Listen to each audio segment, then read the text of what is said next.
mtazamaji wangu upo salama nami nipo uhai. Kwa hiyo tunashukuru Mwenyezi Mungu Jalali Arathi Jalia kwa siku ya leo ni adhuhuri ya kwanza ya Jumamosi mwezi wa Mei. Tunakaribisha tena katika mpango mzima wa Sport Sugu. Kumbuka kwamba hapa ndio makao yako katika mpango mzima, kwamba tunakuletea kila kinachojiri katika viwanjani, haswa katika ligi kuu ya wanawake na vile mambo ambayo yanaathiri wanawake kwa ujumla tutanguzungumzia katika awamu ya pili. Kumbuka tunaye Gladys Midecha ambaye atazungumzia zaidi kuhusiana na wanawake. Kwa hiyo usikae mbali, kumbuka kwamba we ndio nguzo kabambe kabisa kuhakikisha kwamba sisi tupo. Kama haupo basi nasi hatupo. Kila siku sipo peke yangu, nipo naye mjomba Kiarie. Asante sana ndugu Kadeli, na kweli lugha la Kiswahili waelewa kabisa. A warm welcome to another exciting show. Sport Sugu is your home. Here we say we have a dedicated women only channel where we talk about sports. We laugh, we tear, but at the end of the day tunasema it is women in sports. And my friend has said all our channels, the GBS Africa, we are on Facebook, Instagram, Twitter, YouTube, yote at GBS Africa. Our SMS is 21144. Our WhatsApp line 0742 529 011. Njomba. Na kumbuka kwamba tunalo swali la siku, na ikumbuka kwamba kesho tarehe 8 kuna mechi babu kubwa, kuna derby ambapo Thika Queens watamenyana na timu ya Ulinzi Starlets. Kwa hiyo tuma arafa katika 21144 ukitujuza kwamba je, ni Ulinzi Starlets ambao wataibuka na ushindi ama ni Thika Queens. Mjomba, leo mambo ni makubwa. Leo tunaanza kabisa na last week tulisema 30th April tulisema timu ya wanawake ya raga walisafiri wakaenda Tunisia. Naam. Hiyo tournament ilikuwa ikiitwa hiyo? Ilikuwa inaitwa African Women Rugby Sevens kiputi ambacho kilitendeka kule Tunisia. Na walifanya vizuri japo hawakuibuka washindi. Tumezoea Afrika Kusini ndio wanadada ambao wanajiita Springbok Women's waliibuka na lile taji na watakuwa na safiri mwezi wa Julai kuelekea kule katika shindano la Commonwealth ili kuwakilisha Afrika kule Birmingham. Lakini wanadada wetu hakutuangusha, manake katika pool B katika siku ya kwanza walikuwa katika nafasi ya 4, zile rankings walikuwa katika nafasi ya 4, licha ya wenzetu Uganda walituchapa katika ile pool B. Walitutwanga kabisa.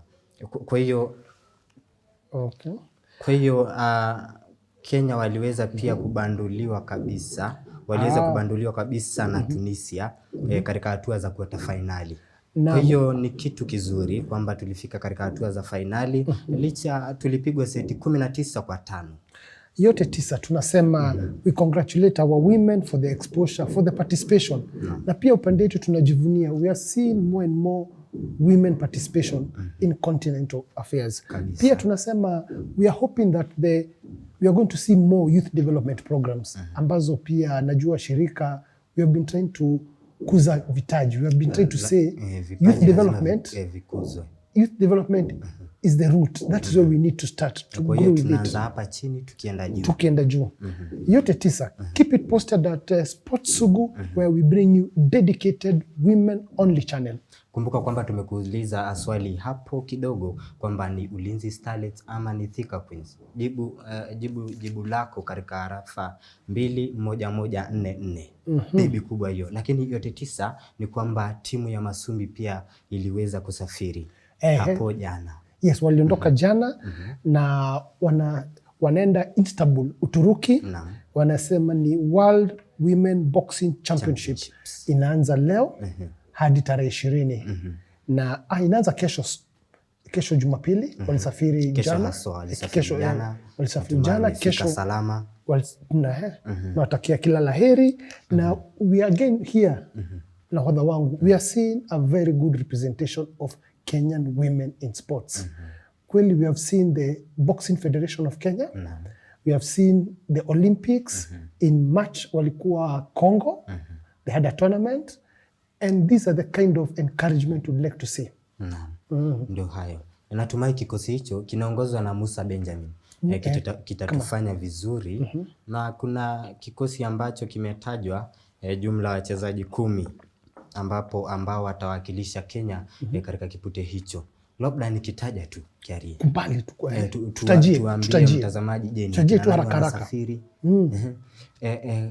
Kuna Elizabeth Andiego, samahani. Lightweight category ako katika kategoria lightweight. Evelyn Akinyi welterweight category. Teresia Wanjiro vile light welterweight category, na vile Christine Ongare minimum weight category. Stacy Ayuma lightweight. Lona Kusa na vile kuna Mina Martha, Anna Wanjiro, Beatrice Okoth na Elizabeth Akinyi ambaye ni wa middleweight champion. Boxer. Sasa tunataka pia tunarudishia Jamal. Jamal Ombok is the chair, is the national president Boxing Federation of Kenya. Kazi mzuri tunaona anafanya kukuza boxing, kuleta boxing katika tena. Na for him kuna ripoti zinatufikia he has been nominated for the Africa Federation presidency. Sasa pia asiwe tu president wa boxing Kenya, akuwe president wa boxing Africa nzima. Yote tunasema italeta brand visibility, brand talkability to women, to boxing in Kenya. And we hope the women boxers, they are going to be also part of the team. Kabisa. Natumai mazarika wetu watatufanya vizuri. Na wengine watotaka youth development in all fields. Kwa hiyo jambo lingine Kiarie. Ligi kuu ya kinadada. Yes. Tumezoea kwamba tunataja tu timu, tuna Ulinzi Starlets, kuna Vihiga Queens, kuna Gaspo, kuna Wadadia, kuna Kangemi Ladies, Kisumu Starlets na wengi. Lakini hatutaji makocha. Kwamba mtazamaji ukimuuliza hivi sasa kocha wa Ulinzi, labda wachache tu watakwambia kwamba ni huyu. Kocha wa Thika Queens akwambie mmoja tu ndo atakueleza kwamba Benta Achieng ndio kocha. Labda Kiarie, nani makocha wa Vihiga Queens? Ndio kwa faida ya mtazamaji apate taswira kwamba nani anaongoza timu ipi katika KWPL. Kwanza kabisa na asante sana kwa mjadala wa coaches. Hapa tunasema we are doing Kenyan Women Premier League. Lakini tunaona kuna more men coaches kabisa coaching Women Premier League. Hatujui kama ni ile transition ya normal women, kwamba timu ni ya wanadada, lakini wakufunzi ni wanaume wachache sana ambao ni wa kike. Sasa hapo pia tunaleta jambo la transition. Are there more women players transitioning to coaching courses? Na tunaona tu ni timu mbili out of 12 clubs.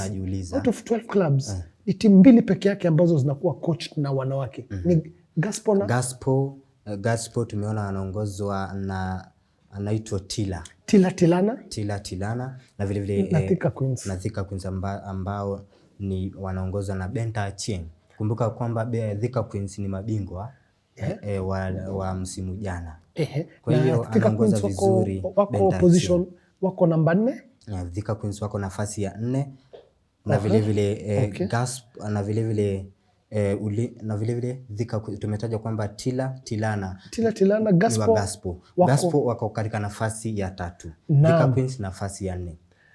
Kwa hiyo tutazungumza zaidi kuhusiana na jambo hilo. Je, makocha ambao ni wa kiume wanaongoza sana katika ligi ya wanadada na tunapata kwamba wakufunzi ambao ni wanadada ni wachache mno, 2 peke yake. Na hata pia kabla tupate tama la maji naona pia tutazungumzia kwa kirefu na ule guest wetu wa heshima about the women in sports. Tuendelee kusemezana kwamba kama haupo sisi hatupo. Kwa hiyo tunapumua kwa sasa, lakini kwa hivi punde baada tu ya muda mchache tu tutakuwa tunarejea na Gladys Midecha, tutakuwa tunasemezana zaidi. Kwa hiyo usikae mbali. Everywhere GBS.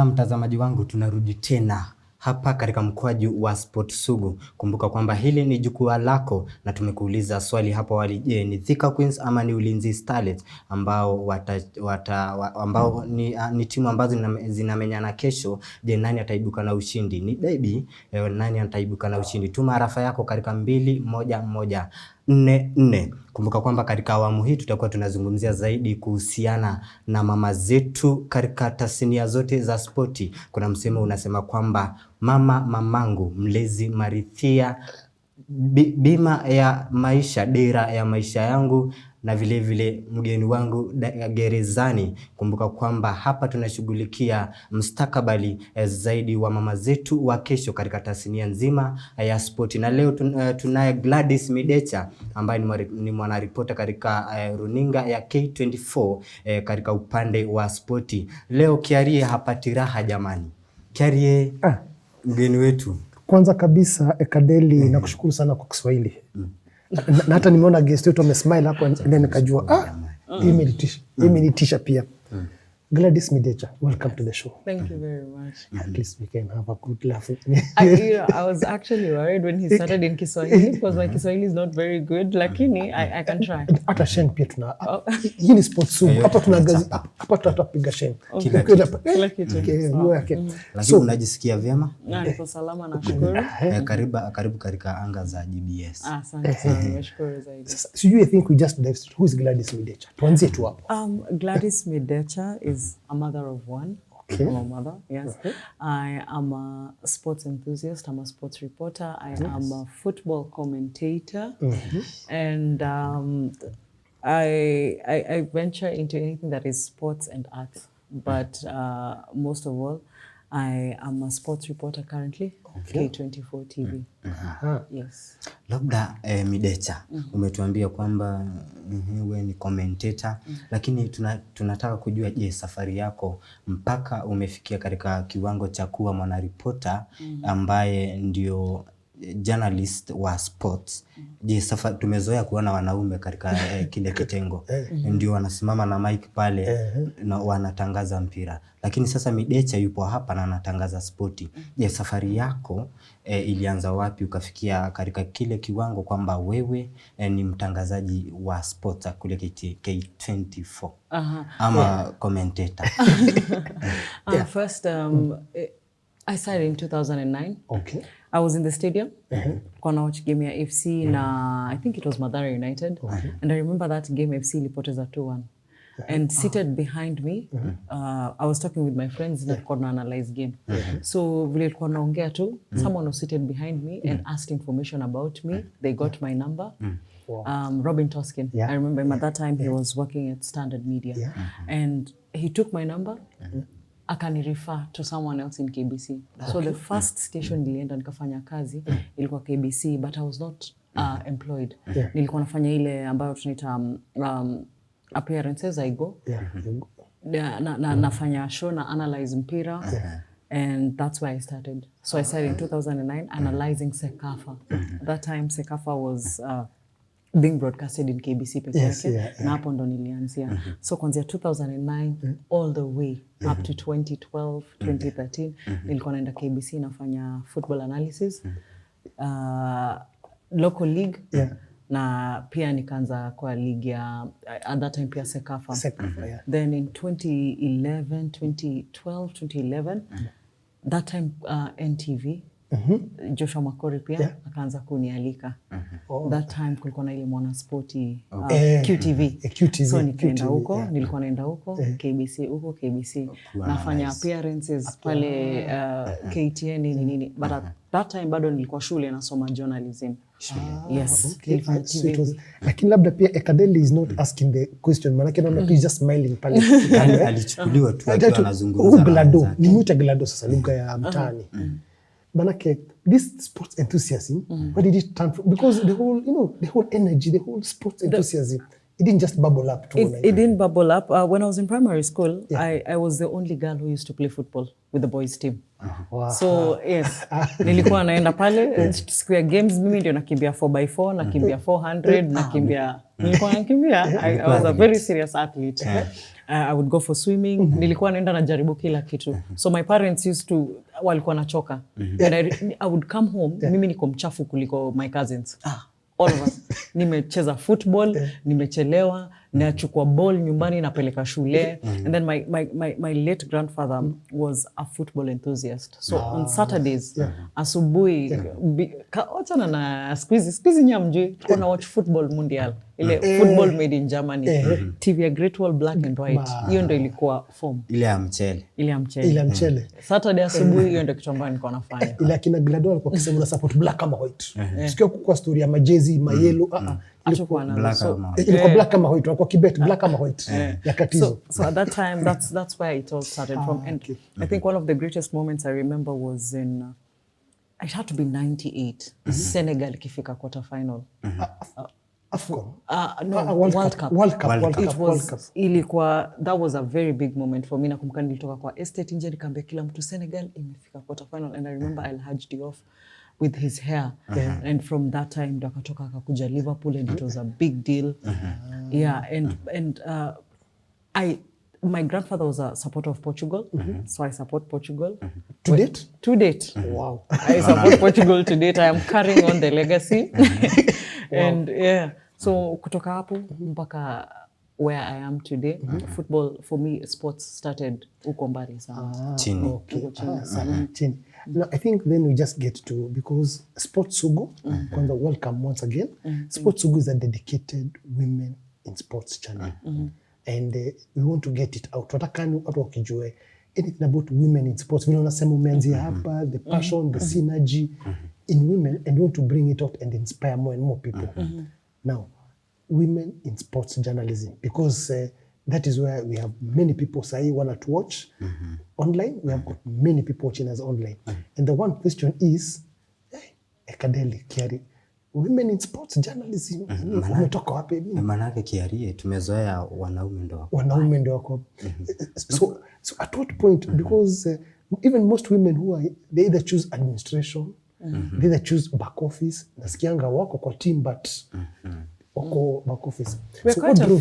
We're quite a few in the industry, actually. Wow. It's just that I think a lot of people don't know about us yet. And it's because I think when we started out, as you said, I knew of a few people and my good friends. I have a friend of mine called Ivona Mai. She works for CAF through sports. I have a good friend of mine called Diana Iona. She's in FIFA through sports.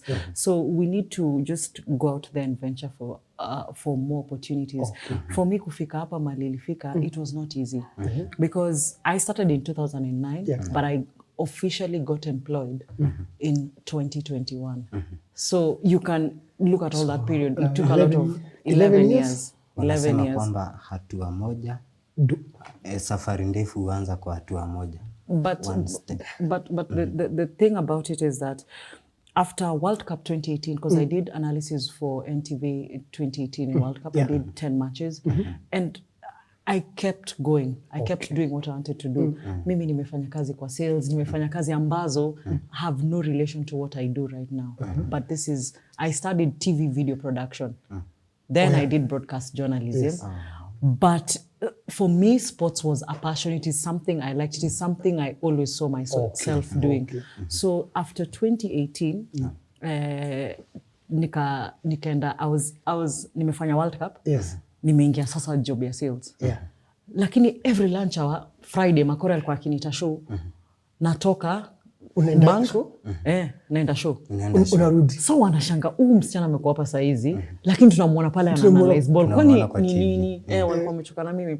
So and then after that in that was around 2019, nikaingia into administration. I worked for a football academy. That is something I had been doing for 5 years. So I help in a football academy. I also attended matches for FC Leopards and all that. So I've always been an FC Leopards fan since 2006 when I left high school. So vile niliingia, I got into FC Leopards just as a silent fan. Then when the pandemic struck, a few of my friends came together and told me, Gladys, we've been looking at you, tumekuwa tukikona kwa TV, and we think we can do something together. So I started an online show with the help of my friends. It was called On the Pitch. And Tukaambia sasa tutafanyaje? Akasema si uko na kamera. No, let's invest in lights, we look for guests. Everything was us. So we'd buy bundles. Kwa nyumba, sasa hiyo ni saa ya pandemic, au hakuna kutoka. Zile makafyu lockdown we took advantage of that and we started an online show. And it was purely for local content. Local content. We talk about the English Premier League and other leagues, but we made it local content, and we discovered that there are a lot of people who like local content. So that was in 2020 when we started the online show on the page. Now on the page, ikafungwa show ingine. Bado online. Yes, bado online. So FC Leopards looked for me. And they told me, Gladys, we've seen what you're doing. And since you're an FC Leopards fan and fans can relate to you, why don't you come in and help us do another show? So I stopped doing on the page. You moved to... I moved to FC Leopards. And if you check online, kuna show ilikuwa inaitwa Ingwe Fan Zone. So I was the one hosting the show. And it was purely for FC fans. And you know, when we talk about local football in Kenya, it's all about FC and Gor Mahia because of the two. I mean, so nikaanza hapo. I did the show for about 9 months, and then I got a call to go for an interview. I had not applied for this job that I got. Someone mentioned my name somewhere. So what I would tell the ladies out there, keep doing what you're doing. Someone will mention your name. And for me, it was someone I didn't know. And when I found out, I was shocked. Because ni mtu ambaye nilikutana tu naye mara moja. We talked, and now she kept following up on what I was doing. I mean, and I think to the encouragement out here to the growing girls watching this show, it is the same thing we say. Keep doing you. Keep doing you. Lakini hapo kidogo Ekadeli, sijui Glado nikamwambia kwa heshima. Amesema kwamba umesema uko kwa sports, unahusika local content. Hapo kwa safari yake ameguzia local content. Na haswa katika kipindi chetu tunazungumzia sana kuhusiana na wanadada. Hapo awali kumbuka tumetaja gospel, tumetaja ulinzi. Katika labda wewe ni mwanaripota, katika ile tuseme coverage ya sports, tuseme women sports coverage. Hasa tuseme KWPL, volleyball, kama ni masumbu hiyo nini boxing. Coverage yake iko vipi katika media labda? I can say it's a challenge, but it's growing. And it can only grow if we take time to cover it. So I cannot say that it's equal coverage. It's not equal coverage. It is what I am doing as a reporter.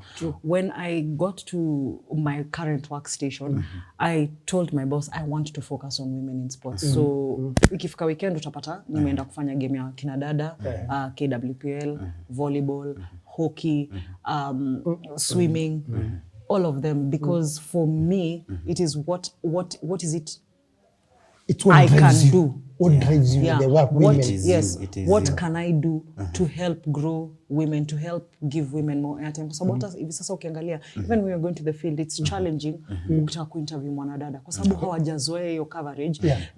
It always gets tough. And even when I'm in the field, we are so many women reporters. We are so many women reporters. I can name up to 10 women reporters. I can name up to 10 women who write very good stories on paper. I can name women who are doing an excellent job. Let us not say we are not having our hands held, kwa sababu mimi watu walinishika mkono na bado wanazidi kunishika mkono. But again, you have to have that drive, you have to have that push, you have to have something that makes you keep going. It's going to be tough. Utalia, you will cry, you will go home late, you will vitu vingi. There are a lot of things. Kiarie tumesikia kuna kuaga sana na gender biasness ikikuja katika mambo ya sport. Lakini mwanadada wetu hapa amechukuliwa as the only.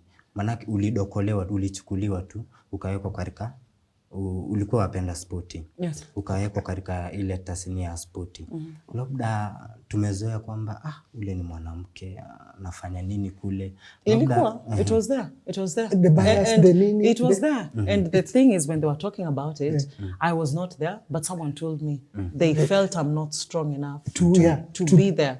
So you see, I have to, the effort lazima ikuwe double because they feel I'm not good enough, and I cry, but I have the desk that is around me are people who tell me, you know what, you'll cry, but you have to come to work the following day. You have to do this. Because again, there are also challenges. I had not worked in a newsroom before. So counting to where I am today, I think I've grown, I've become better. And for me, I think every opportunity is a stepping stone to get better, to get higher to where you want to go. And talking about opportunities, and I'm happy we share a good friend, Diana Yonda. Yeah. Diana, I worked with her. She came in as a trainee at Supersport. And we support the same club, Tusker. In fact, I keep telling her, kutoka ende, I don't get my Tusker merchandise.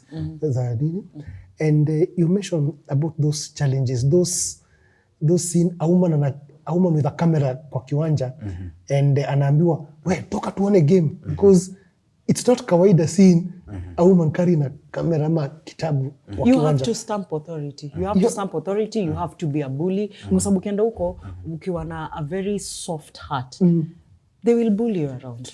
Mara mingi mimi nimeenda study, hata mtu anakata nifanye interview. Lakini namwambia, you know what? Mbona ukatazi wala watu wengine? I'll also do the interview. You have to be tough, you have to ask the right questions, you have to be very informed. And you have to have two sides. You have to be tough and soft, because now you're dealing with someone, you have to know the balance.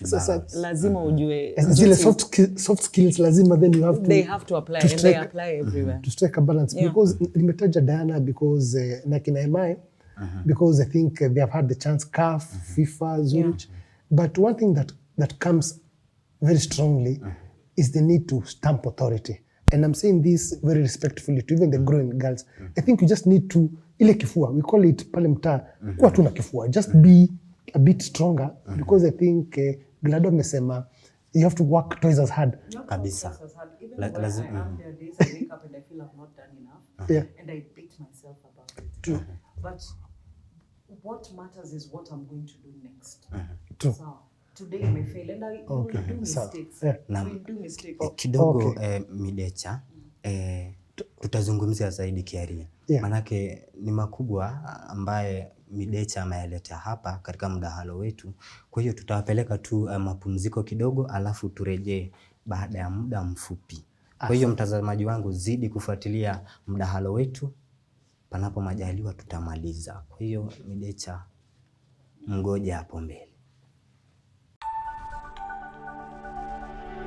Everywhere GBS.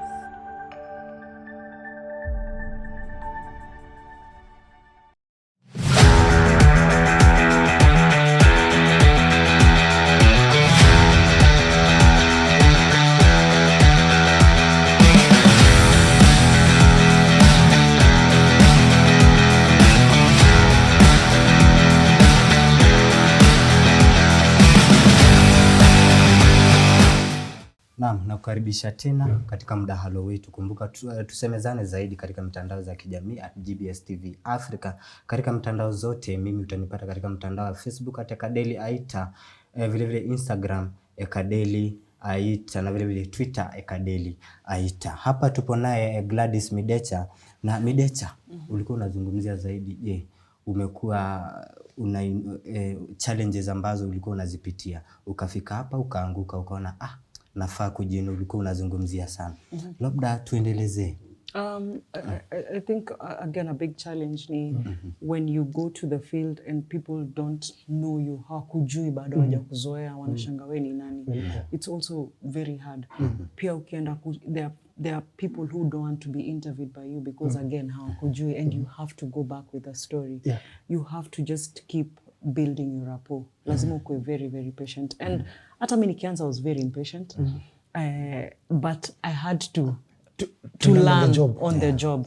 And I think one of the things I've learned, and I can advise any person who is starting there, it is okay to learn on the job, because you'll get better. You will get better. No one is born perfect. You have to be imperfect for the perfect in you to come out. Learn on the job, and it is okay to make mistakes. When you make mistakes, you just learn. Then you're able to learn from them. But every day when I wake up, I look forward to going to work, because I am doing something I love. I am doing something I absolutely love. I wake up, I think about sports. I wake up at 3 to watch basketball. I wake up at you know, So eat, drink, sleep, sports. I think I had to stop wearing sports jerseys because they were the only thing that was in my wardrobe. Nikitoa jersey ya local league na vaa European naenda, you know, that was the only thing. I decided, no, now I have to create something. With the girl in you. The girl in me had to come out. The girl has to come out. Yeah, but again, there's something you had mentioned, and it's good to mention again and ask you about the soft skills. Soft skills zile ulisema, you know, how the balancing act between being firm, being polite, being, you know, I mean, how does it work? You know, especially in your world. I think something works differently for everyone. It depends again on where you are. Most of the challenges I got in my workspace. Okay. So I had to choose when I want to react to what. There are days you will have to be very, very tough. Kuna wakati mwingine tutajibizana, but I have to understand that it is just a work thing and not to make it personal. Exactly, yeah. So for me, what I usually do, nitakasirika, I'll go to the bathroom, I'll cry for a few minutes and then come back and, you know, call myself for a meeting. True. And then two, it's very important to know when to react. When to react. You can react at the wrong time, say the wrong things. Yeah. So when I am angry, who is my go-to person? Who do you have on speed dial? Do you need to take time out and breathe? Yes. What are you saying at what particular moment? Kwa sababu si kila wakati not everything requires an answer. Yeah. True. Sometimes it's just okay to breathe in and walk away. Yeah. So it's going to be tough. And it's also good to have a support system. Yeah. I have plenty of people who are supporting me. Sezi sema, I have been here, I have done it alone. I will be lying. I have plenty of people who support me. I have plenty of people who have my back. But again, be very careful on who you tell things because si kila mtu ambaye anafurahia. So the same people you have your back, because I think those are some of the things which I think for the viewer watching us, you're going to be careful also on the people behind your back. Yeah. And then I think something that has worked for me, me being on TV or me going to a different workstation, I've tried as much as possible not to change the way I treat people. Nimejaribu ibaki as same as possible because yes, as me as possible. Bado nitaenda stadium, I'll still stay with my friends and make time. Labda kuna ule mtazamaji anakuona pale. Anakuona huyu mwanadada amekuwa mwanaspoti, imekuwaje na ni mwanadada. Je, what really inspired you to take that step ya kuelekea kwa hiyo njia? Ukaamua kwamba hapa ni sports, si kitu yoyote, si kutangaza kule, ni sports. Especially kabla hata ajibu, because kuna pale alisema in between she has tried vitu 2-3 but still kulikuwa na ile sport and you still had that one focus, you know, one thing of sport. What is that one thing? I think for me, the one thing of sports is that I loved sports from the time I started doing it and I focused on it. Okay. I had challenges. Even my mother used to tell me, I don't understand. What is it about sports? I mean, that is driving you. Then I told my mom, you know, I'm looking at it in an industry where there are not very many people doing what we're doing. And even if they are, what can I do differently? What can I add differently? At the end of the day, I still have a focus on where I want to go. Where I am and all the things I have been doing, I'm using them as stepping stones to get to where I'm going. So for me, the one thing that focused me on sports is I know I can make a difference in the stories I will tell. I know I can make a difference in the path that I want to take my sports career to. So for me, every day I wake up knowing I can make a difference. It doesn't matter how small it is. I want to make a difference in the sports sporting industry. So it is not just a career. It is not just a career. For me, it is a dream. It is an inspiration. And I look at women out there doing the things they're doing, and I am encouraged more every day. Yes. For me, there's nothing that is going to get in my way. If I meet an obstacle, I have to ask myself, how am I going to pass through it? Yes. So I think it's a good time to ask about the highlight because I think what are the highlights? Maanake Glado tumesema ni mwanaspoti, ametoka kwa majezi, at times pia amesema ni dame. Pia isikuwe tu, isikuwe pesa zingine pia malip balm, ni dame pia. Unajua pia isikuwe tu ni majazi, ma newsroom. What are the highlights of your career? I think I have a few highlights, but I think I can name about 3 or 4. Okay. The first one was the first time I hosted FC Leopards Fan Zone. Okay. It was an online show. Yeah. And I remember that day we had about over 15,000 people viewing. That was very big, yes, online. Wow. The first show, about 15,000 people. 15,000. 15,000. K. I still look at it and I am surprised.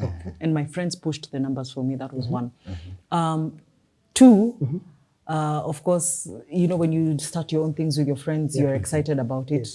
On the pitch was a project, one of my babies, and I think I should go back to doing it, you know. And I was excited about it.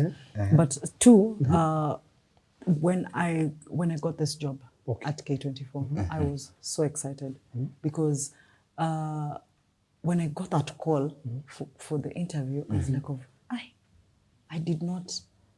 you did not apply I for did it. not apply for it.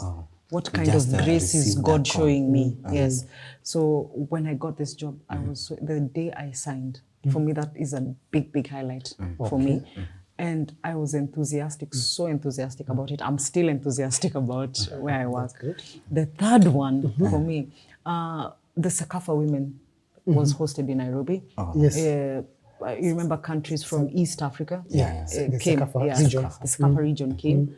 And I was called by mistake.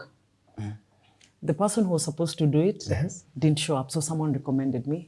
And I went. You are recommended. I was recommended. So when I went, I did the first analysis. And the director was so impressed with me. Okay. The very day nilifanya the first analysis, they told me I'm going to do commentary. I had never done commentary. Comment. Yes. So I remember a friend of mine, Greg Mulemi, was doing commentary that day. So I told him, I have no idea what I'm going to do. He told me, you know football, you love football. Now choose language. So I listened to him for a whole game. And I was given the second game the very first day. Wow. I did that. So I did the second day, that day I did commentary, the second game. How was it? I was so, I love language. So for me, I was using in high school, literature. Literature. Yeah, I was taking literature. I listened to Peter Drury, so I was like, let me pull a Drury now. So pulling those, I was pulling a Drury moment. pulling those Drury moments. And Jim Belgin and, you know, the people I look up to. So I was like, I don't think we've had a sports commentator in Africa who's a woman. A woman. No. And for me, I was like, no, this is what I want to do. So I took the mic and I did it. And after that, they called me again and again and again. And for me, it was doing commentary and analysis for all those games. And Vihiga Queens, I support Vihiga Queens. Yes, I support Vihiga Queens. And you wanaongoza. Yes. Yes, Vihiga Queens was there. I got to talk about these players.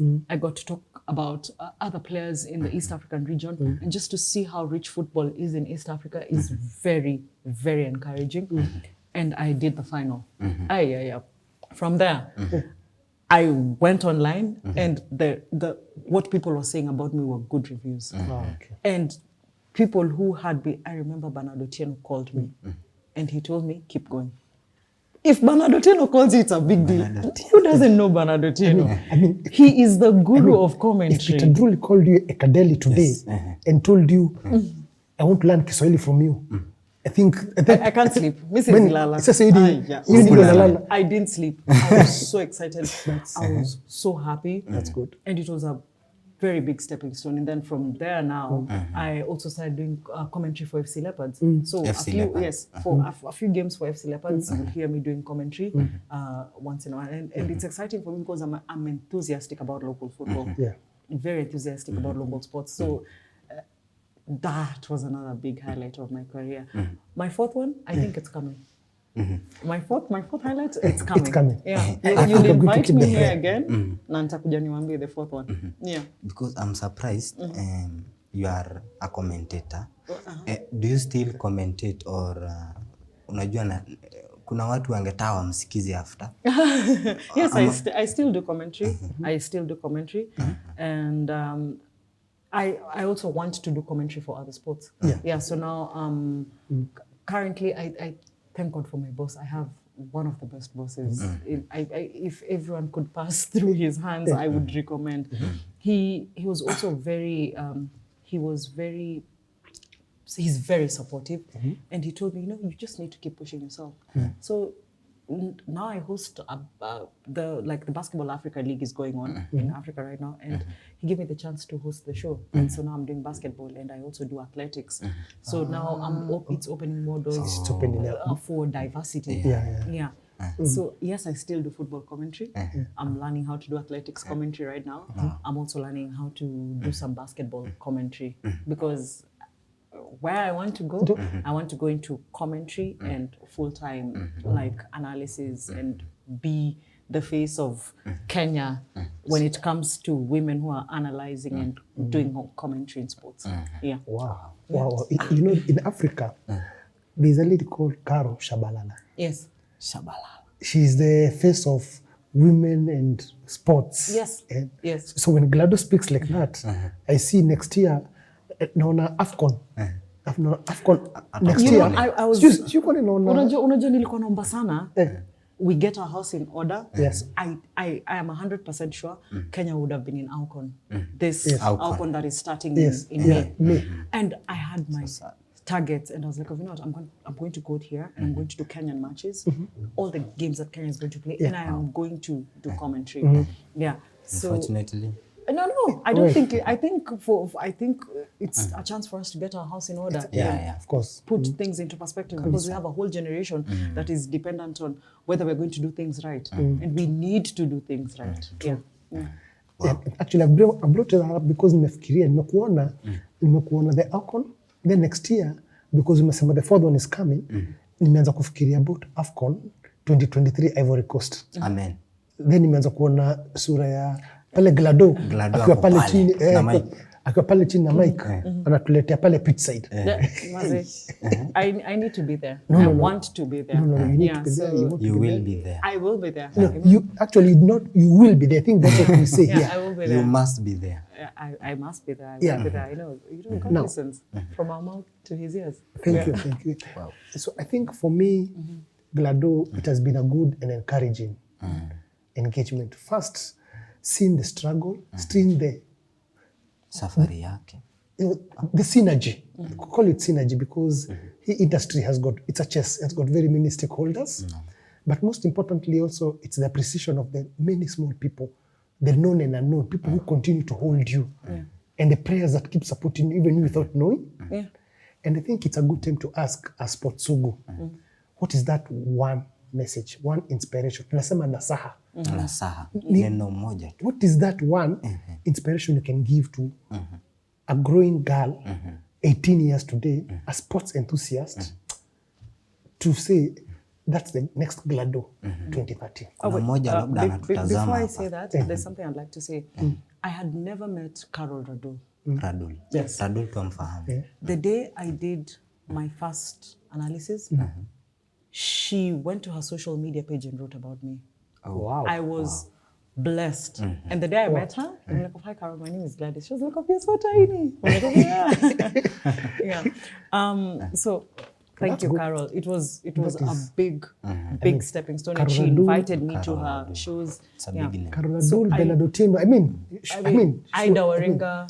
There are very many people. Surely. I think I've been in good hands, so to speak. I have. And the thing is, I've not worked with them directly, but they kept supporting me throughout. That is from Glado. Yeah. Because of time. So my message to women and girls out there is that there are women out here who are ready to support you. Okay. There are men out here who are ready to support you.